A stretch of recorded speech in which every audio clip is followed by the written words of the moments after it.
हनुमान का हृदय वास्तव में निश्चल था और उन्होंने सच्चा प्रमाण भी दे दिया। इसलिए सीता को विश्वास हो गया। उन्होंने हनुमान को नीचे बुलाया तथा अंगूठी लेकर वे आनंद मग्न हो गई। उन्हें भगवान का संदेश पाकर इतना आनंद हुआ मानो स्वयं प्राण प्रिय भगवान ही मिल गए हों। उन्होंने हनुमान से कहा, हनुमान, आज तुमने मेरा बड़ा उपकार किया। यदि मैं ये समझकर कि भगवान मुझे भूल गए अथवा उन्हें कोई अनिष्ट हो गया, मर जाती, तो ये बात सुनकर उन्हें कितना कष्ट होता। मेरे कारण वे दुखी होते। हनुमान, क्या वे कभी मेरा स्मरण करते हैं? क्या मैं उन्हें कभी देख पाऊंगी? क्या वे शीघ्र ही मेरा उद्धार करेंगे? कहते कहते सीता का गला भराया, आंखों में आंसू आ गए, वे बोल न सकी। हनुमान ने कहा, माता, तुम इतनी दुखी क्यों हो रही हो? राम तुम्हारे लिए कितने दुखी हैं, इसका वर्णन मैं नहीं कर सकता।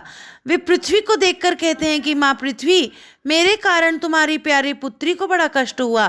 क्या इसी से तुम मुझ पर नाराज हो, जो मुझे समा जाने के लिए स्थान नहीं दे रही है? वे खिले हुए फूलों और कलियों को देखकर कह उठते हैं, लक्ष्मण, इन्हें चुन लाओ, मैं सीता के बालों में गूंथूंगा। माता, उनकी विरह कथा अवर्णनीय है। वे अपने को भूल जाते हैं और सदा तुम्हारी ही याद किया करते हैं। हनुमान ने पुनः कहा, माता, उन्होंने आपको संबोधित करके कहा है, प्रिय, तुम्हारी उपस्थिति में जो वस्तुएं मेरे लिए सुख करती वे ही आज दुखकर हो रही हैं। सुंदर सुंदर वृक्षों की नई नई कपोलें आज मुझे आग सी जान पड़ती हैं। चंद्रमा ग्रीष्म ऋतु के सूर्य की भांति जलता है और बादलों की नन्ही नन्ही बूंदें जो पहले अमृत के समान जान पड़ती थी, अब जलते हुए तेल सी मालूम पड़ती है। शीतल मंद सुगंध वायु विषैले सांपों की सांसों के समान मुझे पीड़ा पहुंचाता है। यदि मैं अपना यह उद्वेग या आवेग किसी पर प्रकट कर पाता तो मेरा हृदय कुछ हल्का हो जाता, परंतु किससे कहूँ, क्या कहूँ? कुछ समझे भी तो। तुम दोनों का जो पारस्परिक प्रेम है, एक दूसरे की आत्मा का संयोग है, मिलन है, उसका रहस्य केवल मेरा हृदय, मेरी आत्मा ही जानती है।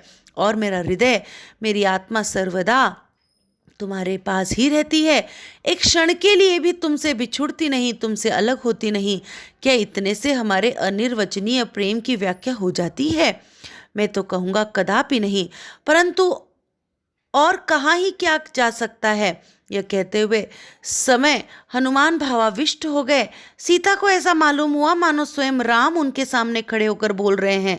वे प्रेम मग्न हो गई, शरीर की सुध-बुध भूल गई।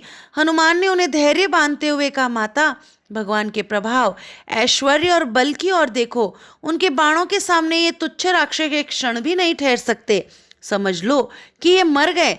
भगवान को अब तक आपका पता नहीं मिला था, नहीं तो वे न जाने कब राक्षसों का संहार करके आपको ले गए होते।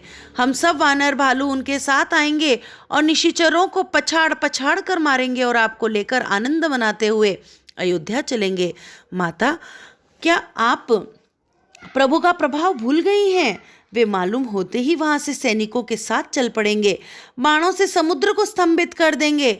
लंका में एक भी राक्षस नहीं बचेगा। यदि देवता, दानव और स्वयं मृत्यु भी भगवान राम के मार्ग में विघ्न डालना चाहेंगे तो वे उन्हें भी नष्ट कर देंगे। माता, मैं शपथ पूर्वक कहता हूँ, तुम्हारे वियोग से राम जितने व्यथित हैं उसका वर्णन नहीं किया जा सकता। वे एक क्षण का भी विलंब नहीं करेंगे। तत्व प्रेम कर मम अरु तोरा, जानत प्रिया एक मनु मोरा, सो मनु सदा रहत तो ही पाही।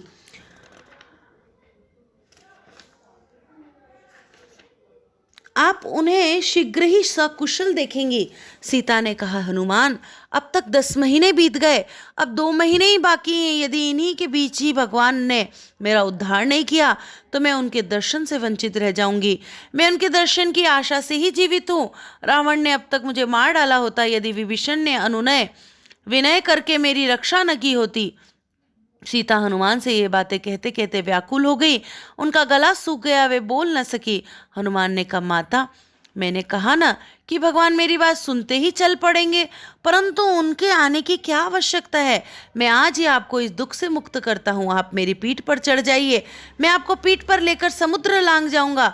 जैसे अग्नि हवन किए हुए हविष्य को तत्काल इंद्र के पास पहुंचा देती है, वैसे ही मैं आपको तत्काल प्रवर्षण गिरि पर विराजमान भगवान राम के पास पहुंचाए देता हूँ।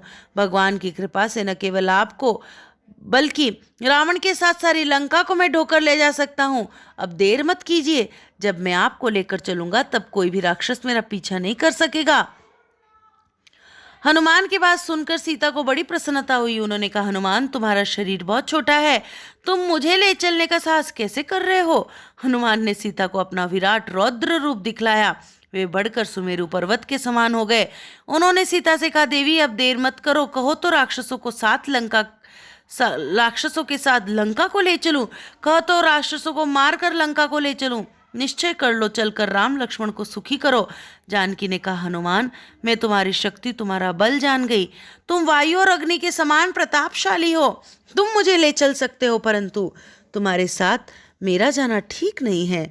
मैं तुम्हारे तीव्र वेग से मूर्छित हो सकती हूँ, तुम पर से गिर सकती हूँ। राक्षसों से मुझे बड़ी लड़ाई करनी पड़ेगी और मेरी पीठ पर रहने से तुम्हें बड़ी आपत्तियों का सामना करना पड़ेगा। युद्ध की बात है, पता नहीं तुम जीतोगे या वे जीतेंगे। तुम जीत भी सकते हो, परंतु इससे भगवान का यश नहीं बढ़ता। मेरे इस प्रकार जाने से बहुत लोग सोचेंगे कि हनुमान अपनी पीठ पर किसको लिए जा रहा है। एक क्षण के लिए सही उन्हें हमारे चरित्र पर शंका हो सकती है। सीता ने और भी बहुत कारण बतलाते हुए कहा, पति भक्ति की दृष्टि से मैं स्वेच्छा पूर्वक तुम्हारे शरीर का स्पर्श नहीं कर सकती। रावण ने मेरा शरीर छू लिया था, वह तो विवशता की बात थी, मैं असमर्थ थी, क्या करती। जब रावण यहाँ मुझे लेकर आया, अब जब राम यहाँ आकर राक्षसों के साथ रावण को मारेंगे, तब मैं उनके साथ चलूंगी और यही उनके योग्य होगा। हनुमान ने सीता की बातों का सम्मान किया, उनकी प्रशंसा की। सीता ने कहा, बेटा, तुम्हारी भक्ति, भगवान पर विश्वास और तुम्हारा बल पौरुष देखकर मुझे बड़ा संतोष हुआ। मैं तुम्हें आशीर्वाद देती हूँ, तुम बड़े बलवान, शीलवान, अजर, अमर और गुणी हो। भगवान सदा तुम पर स्नेह रखें। भगवान सदा स्नेह रखें। यह सुनकर हनुमान पुलकित हो गए। उन्हें और चाहिए ही क्या था? जीवन का परम लाभ तो यही है। उन्होंने माता के आशीर्वाद को अमोघ कहकर कृतज्ञता को प्रकट किया। माता का दर्शन हो जाने के बाद हनुमान ने सोचा कि अब तो श्री राम का रावण से युद्ध होना निश्चित है, परंतु इसका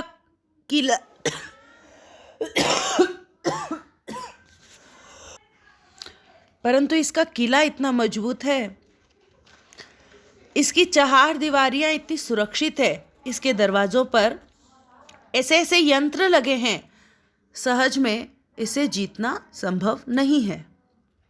नारायण नारायण।